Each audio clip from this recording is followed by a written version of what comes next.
Hello, everyone. Good afternoon, Nigerian time. Uh, okay. Hello, everyone. You're welcome to SieDi-Hub's Fireside Chat, and this is the third edition of this series. We started a couple of weeks ago. Uh, First, I'd like to be sure you can hear me and you can. I'm very audible. Am I audible? I'd like to know if you're watching me live. Let me know if I'm audible. If you can hear me well. But this is SieDi-Hub's Fireside Chats. We started this a couple of weeks ago. This is our way of learning from experts in different fields as we delve into this space. Okay, SieDi-Hub is a new organization launched in June, on June 16th. Yeah, that's like last month. And so far, we've had our launch, we've had our project implementation stage, training stage with our members of our team. We've had a series of trainings. We have also had this fireside chat. We've had two editions. The first one was with Mr. Raymond Chima Okwa, where we uh, about we spoke about women and youths in Nigeria, which focus on in Umahia, Abia State. Then the second edition was for the youths too, but as regards to tech, we had the CEO of Teens Can Code, and this edition is a special one. We're going to be having a really special guest. I'll be introducing her shortly, but before that, I'd like to be sure that I am audible enough and that everyone can hear me clearly. Okay.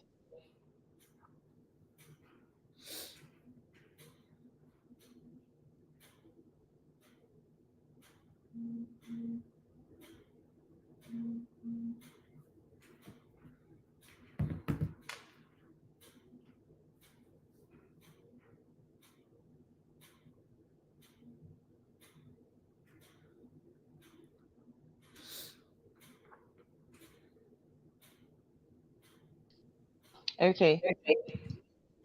Sorry about that little interruption. All right. So, okay, our guest is here already. I was hoping to do the introduction, but since she's here already, I'll just let her introduce herself.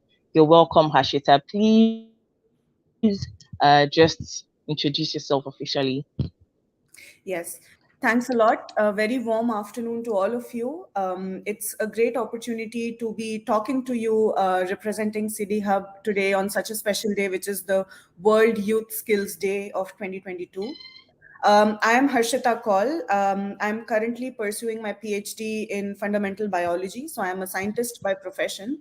However, one of my Oh, biggest passions is social change making. So I'm currently holding the position of the vice curator of the Dusseldorf Hub here in Germany of the Global Shippers Community, which is a mm, youth organization under the World Economic Forum.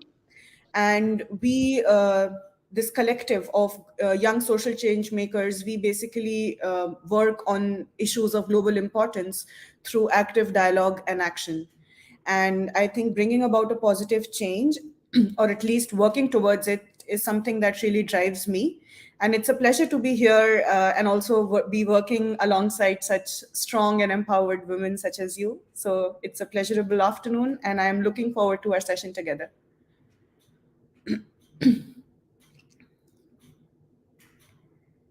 You are on mute, Chisholm, I think. We can't hear oh, you. sorry about that.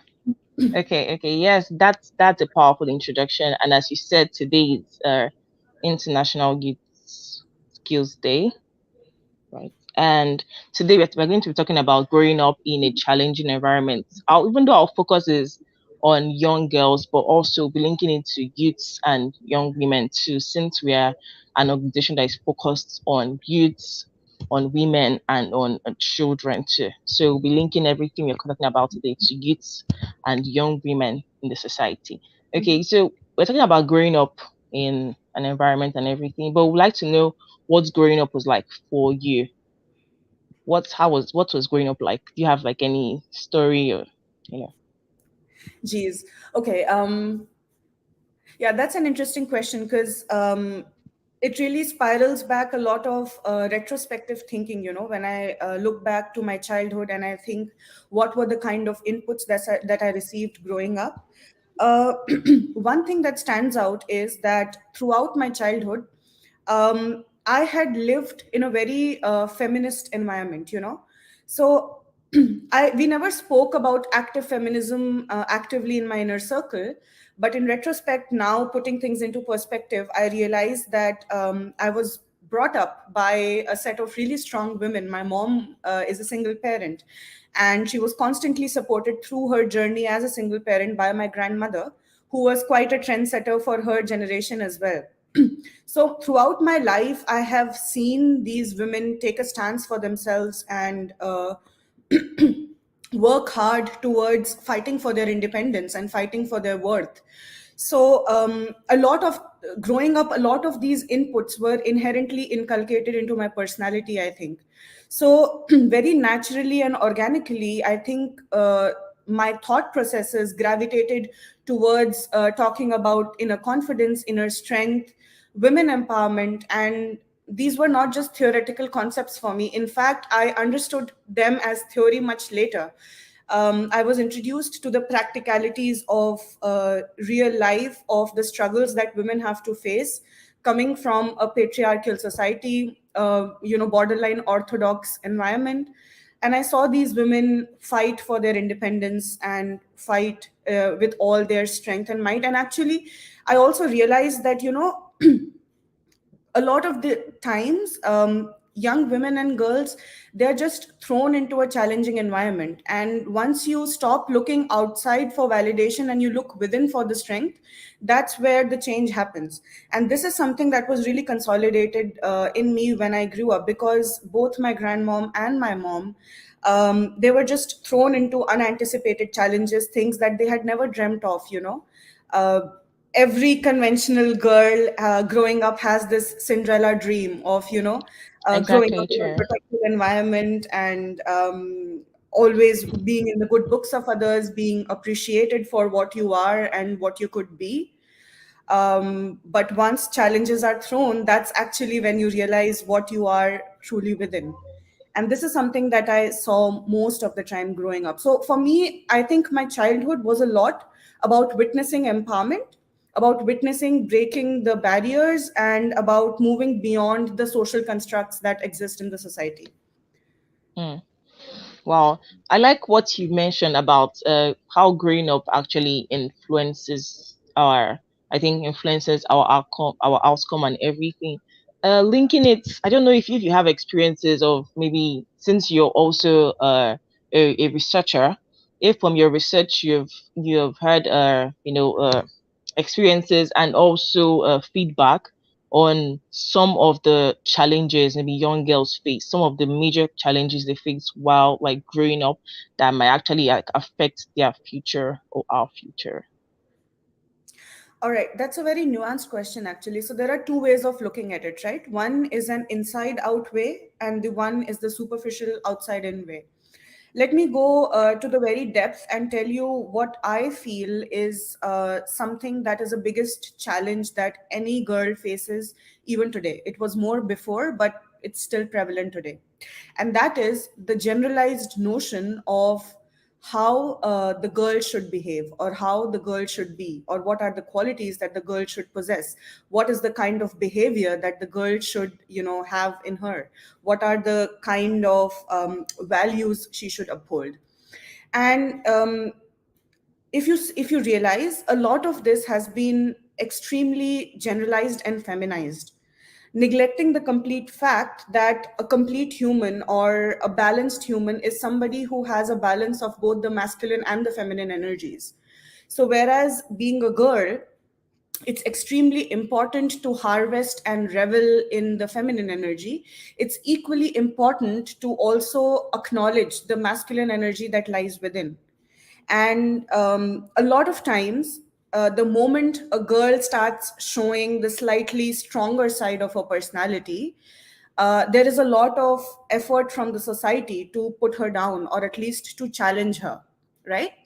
So I think this is one of the major challenges, to stick strong even when the society is trying to question you, is trying to question your worth, or is trying to question your behavior.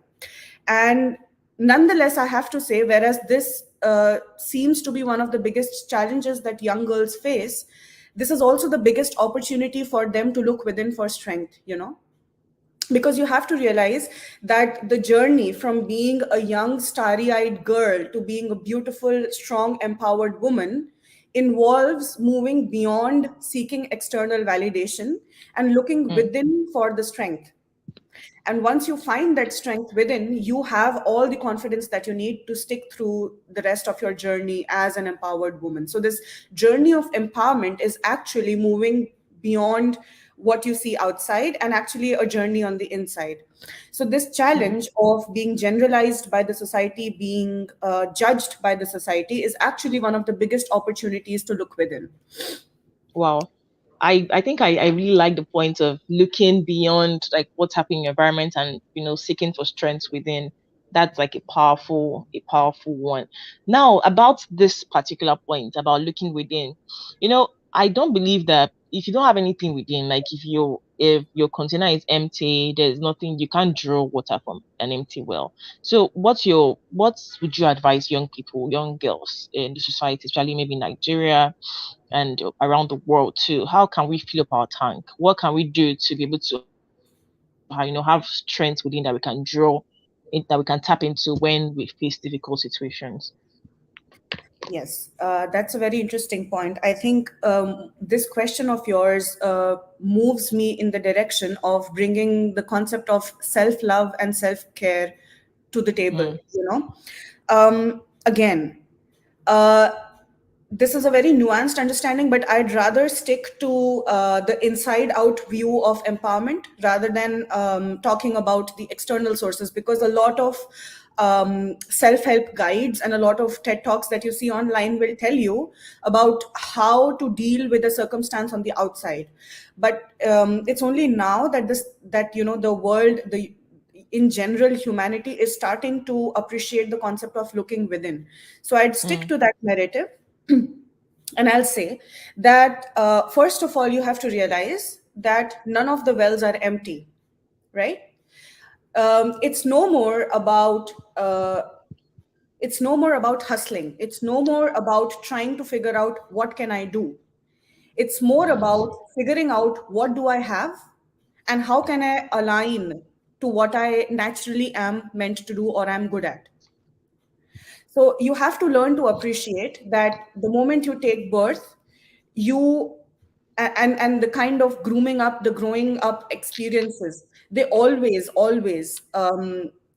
give you an inherent personality. So there are some mm, traits that are stronger, that stand out, and then there are certain traits that are lurking behind. They exist, but they are not that much, on the surface. So I think yeah. this is already the water that's present in the well.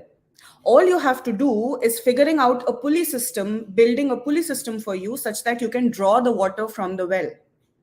So this concept of girls thinking that the well is empty is completely a misnomer and is something that has to change. You have to learn to live with the very baseline assumption that my well is full. And there is a constant replenishing of water. The moment a bit of water is taken out, there is constant replenishing from the ultimate source, right? And now the focus then, once you have that confidence from within, that okay, I am a well that is full of water, and this water is just not for me to drink but also for others to quench their thirst. Once you feel that confidence from within, it's very easy for you to now figure out to build a pulley system for you. Now, what exactly is a pulley system that helps you draw the water outside of the well? A pulley system would be uh, creating and co-creating an environment around you, be it people, be it circumstances, be it your profession, an environment that helps you harvest your inner positivity, your inner strength. And this is something that you have to be very, very mindful about, right? Whereas certain experiences are meant to make you go through the furnace so that you emerge brighter, you emerge stronger. There are some Yeah. experiences which are also very necessary to bring out the subtle beauty inside you. And both of them have to have in balance. You need to know at what point do you want to say a no, and you want to change your circumstances, you need to know at what point do you want to leave the challenges behind and move ahead and build a foundation for a stronger future where challenges are no more a part of your journey. The foundation is built. Now it's only about alignment and doing good work.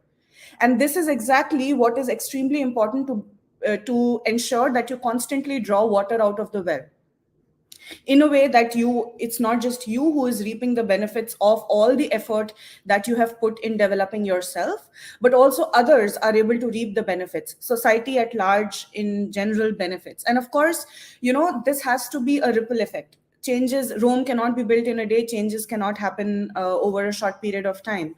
So if you guys have watched the movie Shawshank Redemption, it's like building a tunnel, breaking a brick, breaking the wall brick by brick, with the faith, Yeah. okay, one day I'm going to go out. That is my aim. Mm, Liberation, ultimate freedom is my aim.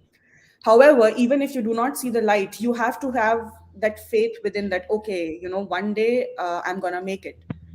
And this is what you need to be focusing on, nothing external. I mean, there will be a lot of external triggers, there will mm, be a lot of external challenges, and you will need a lot of practical knowledge of how to handle them, right? And all of these practical, let's say, guidance things are there in the self-help books, right? So you will need all of these tools to draw the pulley mm, system. But what you need is for you to decide what will be the design of your pulley system. And this is where the beauty of each personality comes in, because every person, depending on his or her inherent personality, decides how the pulley system will work. How many pulleys will be there? How many buckets will be there? How often do you need to take the pulley out? And this is completely dependent on your personality. It's, you are the creator. You decide how you want to carve the path. And this is mm. basically how you can ensure that there is a constant turnover of tools, and also a Wow. constant flow of information and dissemination of information. Mm, wow. Hashiti, you just gave us a crash course on, should I call it, self knowledge, self love, and then self actualization, like a crash course in how many minutes. And this has been really really beautiful, because I learned some things too about, there's no body that you say, oh, this person is actually empty. Everybody has something within, and this is as a result of how we're raised, our environment, personal challenges, personal stories, and all of them together, and personality types, all of them together would actually, make us the person that we are currently. So this is a major lesson for young women, for young girls, for youths around the world, that nobody is empty. Everybody has something within that they can give to their world, and share with their world. This is really beautiful. So let's talk about you. You've been in this field for a lot of time. Been you're a PhD student, you've conducted research and all. What has been your biggest lesson so far? All right. So I think, again, this sends me into a spiral of self reflection. But what I realize is that the biggest lesson for me has been that there is no shortcut to success, and there is no easy recipe to realize your dreams. Mm, Um, I think for me, in retrospect, my life has been a lot about moving beyond what the society expects out of me, moving beyond what I was groomed to be, right? And realizing what I actually want to be, and then standing up for it in a very diplomatic manner. So it took me some time and a lot of introspection to figure out what exactly do I align with. And I realized mm, that I am a person of values and integrity, right? So for me, standing up to the values that I uphold and taking up a profession that helps me further propagate and spread those values is of extreme importance. wow. And for me, again, this was a step by step process, right? Because my profession as a scientist really helps me realize a lot of things about me and my proficiencies and my core competencies. However, it's not like a straight path to my ultimate goal of reaching out to people and being a people's person, right? And this was my biggest lesson when I realized that my calling is much higher than what I'm pursuing, and that I need Mm. to now figure out a way to actively align with my ultimate calling. And I also realized that there is no easy way for me to surpass what almost everybody else has to go through. The struggles will happen. There will be failures. There'll be reality checks. There'll be moments where you will break down to the sub-zero level, right? You will think that Mm. there is no coming out of the grief that I'm facing. However, once you are at the rock bottom, that's when you actually rise from the ashes like a phoenix. And trust me, this is purely experiential. It might sound very poetic and romanticized when I talk about it, but anybody, especially a young woman, anyone who has gone through a rock bottom phase in her life, knows that once you are at the bottom, the only way for you to move ahead is to walk upwards or to fly Mm. upwards. And that's where you realize your strength. So, the biggest lesson for me in my life has been that you cannot escape the harsh reality of the world. Even though you are a self actualized person, even though you know that you have all the strength, you know that you are blessed, you know that you're meant to do great things, etc., etc., etc. All of this positive self talk for sure exists. However, this does not mean that you will be privileged enough to get everything served to you on a platter. Yeah. You will have to struggle like anybody else. You will have to find a way, uh, going through the boulders just like a river. A river does not have a predetermined course from A to B. Depending on what boulders, what rocks come in its way, it meanders around the rocks, breaks some Yeah. of the rocks, changes its course, and in a way figures out its way to the ultimate ocean, right?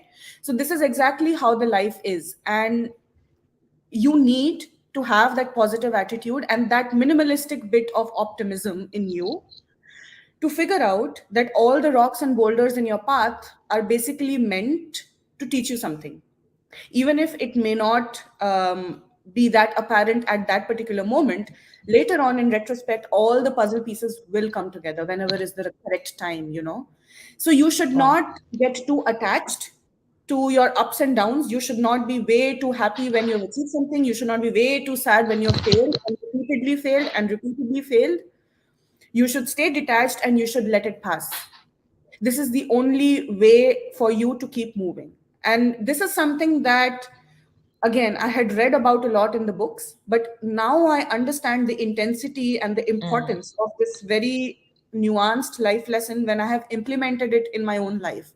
And Mm. honestly, when I look back, a lot of things, a lot of experiences, a lot of challenges that I faced, a lot of judgments that I faced, they make sense. I realize why they happened now. And I'm pretty sure that as I grow up and as I enter into the real world more, I will figure out why certain bad experiences happened. What was their contribution towards making Sure. Harshita the Harshita that she currently is and the Harshita that she is meant to be. So I think this would be the biggest lesson for me, that there is no shortcut to success and you have to go through the ups and downs alike, because Mm. both of them bring out the beauty of your personality. Sure, sure. This is quite inspiring because it's a reminder that there's really no shortcuts to success and everything. And your story, so like your story and your experiences, has it moved you, or has it made you maybe start any personal projects, or personal, has it molded you in a way that you're able to have personal projects that you're executing in your society for young people to, apart from the work, your professional work? Yes, actually, to be honest, there was this for me, when I moved out of India after my master's and I came here for my PhD. And that was Okay. the point where I felt this thirst, this hunger from within, that what I'm doing is not enough for me. I want more. Mm. So for the society, coming for a PhD and doing your PhD is enough. I mean, for if you are in the academic career, you have Yeah. to focus 100% on your PhD. And if you are pursuing a PhD and if you manage a good PhD, that's more than enough. However, for me, It wasn't. And I had no idea why. Why did I feel this uneasiness within? What is it that was lacking? Because I seemed to be having everything. I pursued my dreams. I fought for the profession that I wanted to take. I did not settle for something that I did not want to do. So why this thirst? And then again, when I introspected, I realized that probably this was my calling to get into something that helps me align with my ultimate calling, which was reaching out to the society. And this is where I found out about Global Shapers, right? So, as I told you, Global Shapers is a youth based community of the World Economic Forum. And what I had realized growing up is that I have inherent leadership qualities. I like to work in teams and I like to lead by example, and that I am indeed a people's person. And this platform seemed to be the best way for me to carry out or to reach out to the society, to actualize what I have been thinking and actually put it to action. There was a sense of fear as well. What if I have been delusional about what I am capable of? And what if I fail? There was this fear as well. However, I decided to jump into it anyway. And then we went through the application process, the interview process, etc., etc. And then I became a member of the Global Shippers community. And boom, there hit COVID, right? Wow. So even before we could work out as a team about what are the new projects that we would like to take up, a global pandemic hit us. And trust me, Chisholm, that was like the peak of my restlessness, right? I spent around 3 to 4 sleepless nights. I have no idea why I felt so restless. It was probably because I was outside of my country, away from my people, and I was not there for them when people were suffering because of the pandemic. Probably it was this emotional reason, probably it was something deeper. And then came a sudden realization that I need to do something about it, however small it is. And that's when I launched my first independent personal project of Global Shapers called Project Vasudhaiv Kutumbakam, or Project VK as we call it. And it's a Sanskrit term which basically means that the world is one family.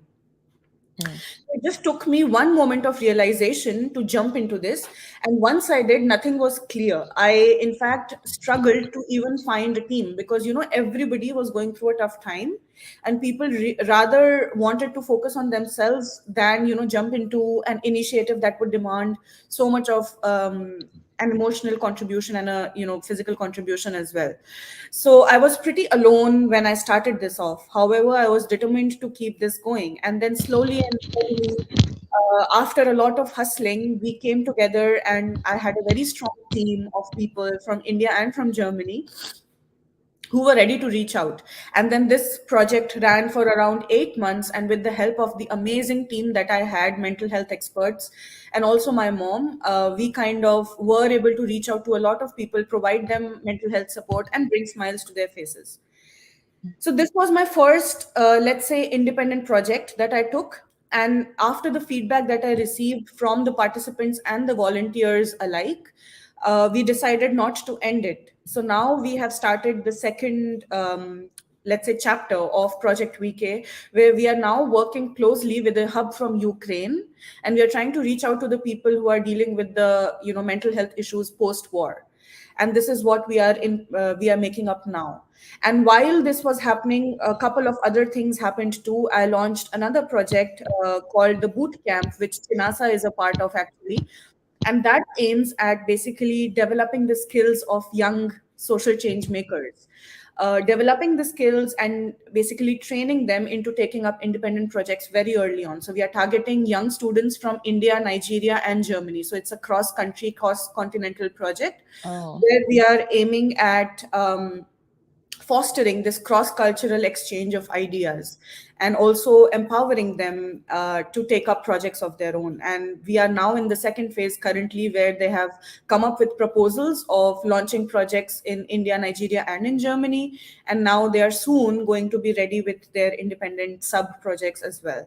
So, mentoring young minds, helping them develop their skills, and also encouraging and inspiring them to go within was one of the second projects that I took, which was very close to my heart. And of course, alongside all of this is my biggest self development project, which is basically finding myself the mentorship to make this transition after my PhD into the area of public health, because that is something that I'm Mm. really passionate about. And I think that is one area that helps me align with my ultimate calling to reaching out to people, and also helps me use the skills that and competencies that I have developed through my basic profession. So I think Oh, these are, the mixtures of projects yeah, that are your personal, yeah. Wow. So since we had this fireside chat is for us to get to know you and also for us to learn as a hub, city hub. You know, we are new and we just launched last month and everything. So we're looking at learning and knowing what to do. So what's your advice as we launch and as we carry out projects for young women, for girls and for youths? This should be maybe from your experience and what your maybe from your research work and everything. What should you advise that we should look out for and we do as an organization? Yes, I think it's been wonderful so far to be associated with SieDi-Hub, and I think its vision and mission statements are so strong and so focused that I think it's already poised for making the change that it plans to. Plus, the team is extremely strong. You know, we have the likes of you on board, people who come from experience, people who come from intrinsic motivation. So I Mm, think we are quite well positioned to make a positive change, right? And to, yeah. again, build the skills and reach out to people and fulfill multiple sustainable development goals. My suggestion, also as a technical advisor to SieDi-Hub, the major suggestion is that it's extremely important for us as an organization, as an NGO that wants to reach out to people, to have a bigger picture in mind, but also to have our eye for detail. Because the success of any organization and let's say the consolidation of the impact that an organization can make comes from two things. First is that how broad and ambitious are they as an organization in terms of their vision, which I think we are quite clear about. And the second is how nuanced and detailed are they in their planning, the step by step planning to fulfilling that mission. So it's very easy to have big aims and to claim that this is what we want to do. However, people lack the realization and the reality check, if at all they have the means that are necessary. And from what I have judged, and this I say in a very detached manner, in an independent manner, that we have all the resources in place. You know, whether it Mm, comes to external liaisons with the government, whether it comes to having a strong team where all the different verticals are covered, or whether it comes to having distinct shorter goals in mind that help us achieve our mission. All of this is in place. So now I think all we need to do is for one person to be the domino, to start the domino effect. And then yeah. all of the other members of the team will fall in place. So we just Mm, need to now start and get going and have more dialogues within the team, plan purposefully, and then execute meticulously. That's all. mm. The rest will all follow. Wow. I'm glad we have someone like our founder, Chinaza. Uh, I think she's the person that is already starting the domino effect. She's a very key player in the team, and she's the one pushing, and everybody in the team is also like pushing strongly too. And we would like to know because we're sure that every project that starts. There would always be challenges, but I'm sure that if we know about some of the challenges we might face, it might make us position better to overcome them. So in all your projects and in the ones that you're carrying out presently, what are some of the challenges you faced, and what are some of how were you able to overcome them? All right. See, I think one of the biggest challenges when you work as as a big team is to make sure that everyone is on board and to Mm, ensure that all of the gears, you know, the multi-gear system that your team is, all of the gears are functioning at the correct time in a synchronized manner. Wow. Uh, so I think the biggest challenge for us at SieDi-Hub is currently to make the members feel the cohesiveness, because again the motivation has to come from inside out. And I Mm, think NASA and some of us, we do a good job in trying to motivate people to be themselves and be their authentic selves. So once mm, people know that their inherent qualities are being acknowledged and appreciated, they would be motivated by themselves to work. mm, So I think fostering collaboration and cooperation from your internal team and external stakeholders is the biggest challenge. I mean, again, every project has its own perks and its own challenges that come with it. So depending on which project in SieDi-Hub are we talking about, there will definitely be a lot of superficial challenges that we'll face, be it talking to the government officials, be it coming up with a strategy, be it delays in data collection, be it delays in communication, whatever. But all of these things can be dealt with and will be dealt with, provided the team members are all ready to face the challenges together. So this mm, internal group dynamics, I think, is very crucial for any organization or any project to sustain in the long term. And I think this is something that both Chinasa and me, we are kind of focusing right now to build this internal strength and then plant seeds for each of the individual projects in the future. wow. Oh, this has been quite eye-opening and intense for all of us. But before we wrap up, if you're watching and you have questions, please feel free to drop them in the comments. If you have questions for Hashita, please drop them in the comments. If you have reactions to what has been shared today, please leave them in the comment section too. So if you have questions, if you have reactions, please leave them, and feel free to share this video with your friends and everyone that should be part of this, and every young person around the world. Feel free to share the video too, because there's so much to learn. So much has been said already. I'm sure that there will still be a few more even before we wrap up. So if you have questions, please drop them, and if you also have comments, please also drop them for us too. So before we wrap up this, today is International Youth Day, and I would like us to throw more light on it and actually talk about it. International Youth Day and youth around the world. I don't know if you know what's happening in Nigeria. It's almost election year, and youths are getting more actively involved in politics and everything. I'm sure that there are too many other things happening around the world, even the country you're in currently, and youths are also getting active. But would like to know, what do you think?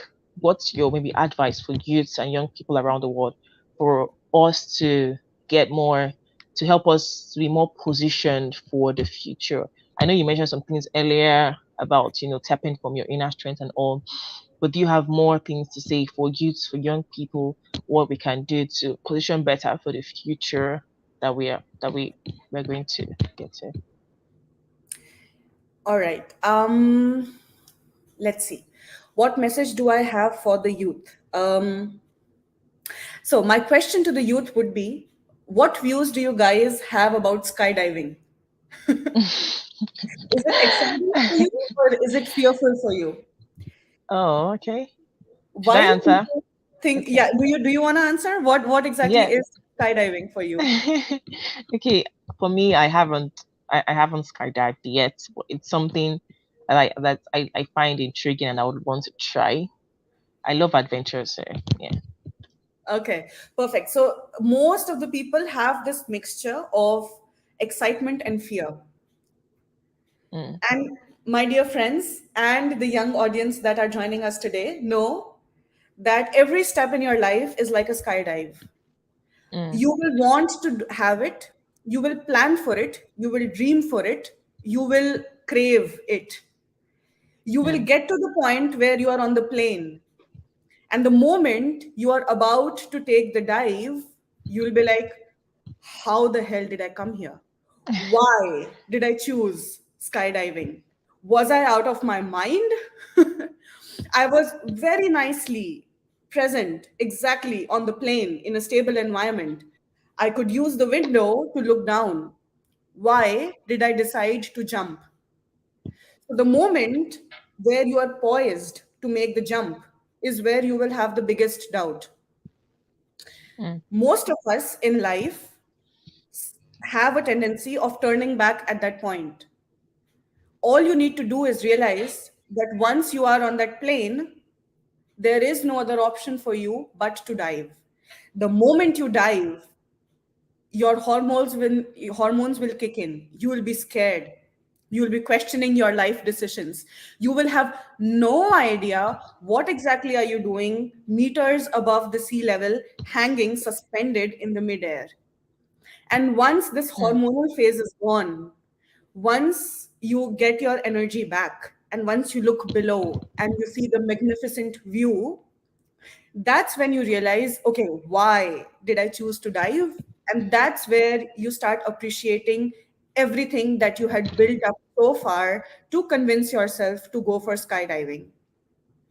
So, my only suggestion to the youth for today would be that start planning for skydiving and just dive in. mm. Wow, this is beautiful. I really like the allusion to skydiving. I think this is my first time of hearing someone, you know, allude like make that allusion to skydiving and everything. This is really beautiful, Ashita. Thank you so much for this. I'm sure that we might have some more questions, but we don't have them here yet. But when we do, we'll definitely send them to you, and and still get the feedback back to our community and all. But before we wrap up, we'd like to know any final words. Do you have any last words to share with us and to share with City Hub as a community? Do you have any final words? Yes, actually, on the occasion of again World Youth Skills Day, I think one of the biggest skills that need to be actualized for every young person, every young girl, is to move beyond the deterministic outlook, to move out of your Mm, comfort zone, because all comfort does is help you maintain a status quo. But you're meant to be more than what the society wants you to be. So allow fear to seep into you, allow insecurities to seep into you, because once these emotions seep into you, they stir, they tingle a sudden change inside you. And this is what brings out the innovation. This is what helps you connect to your inner self. So get out there, go out of your comfort zone, and yeah, get yourself a reality check, and then align yourself with what you have. Gather all the resources that you have, gather all the tools that you have, and then start building brick by brick on your dream, whatever it is. And of course, definitely remember that every individual is unique. There is absolutely no need for you to compare yourself to anybody else. There is no perfect definition of success. You decide what your path is going to be. You decide what your journey is going to be, and you decide what success means to you. And as long as you align to your definition of success, that is what matters. Do not pay attention to what others tell you about what success is. So, all in all, to sum it up in one line, follow your inner calling and hustle enough to align your external environment to your inner calling so that you start manifesting. That's all.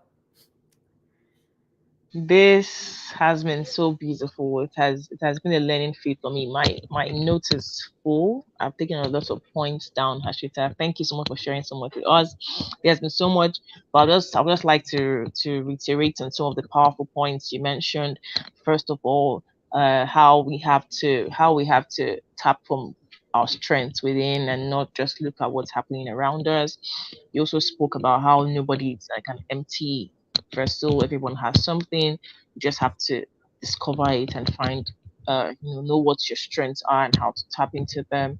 You also mentioned currently how we have to move out of our comfort zone and leave your comfort zone, because that's where growth is actually, when you leave your comfort zone. Thank you so much, Hashita. Thank you so much. And from everyone at SieDi-Hub, from our founder Chinasa Imo, and to every member of the team, we appreciate you so much for being here with us, for finding time to come on this live chat with us. We really appreciate you.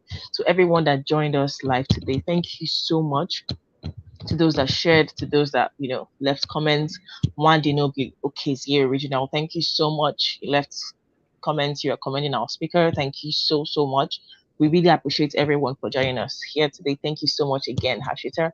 We really appreciate you, and have an amazing day. Enjoy the rest of your day. And to everyone that is joining us for the first time at SieDi-Hub, SieDi-Hub is a youth, women, and children focused NGO we launched last month in Abia State, Omahia, Nigeria. And we have projects already in place, and gradually we'll be unwrapping them shortly. So make sure you're following us on social media and every other platform, okay, to keep up and know what's happening, okay? Thank you so much. My name is Chisom, and do enjoy the rest of your day. Bye. Bye. Have a nice day, everyone.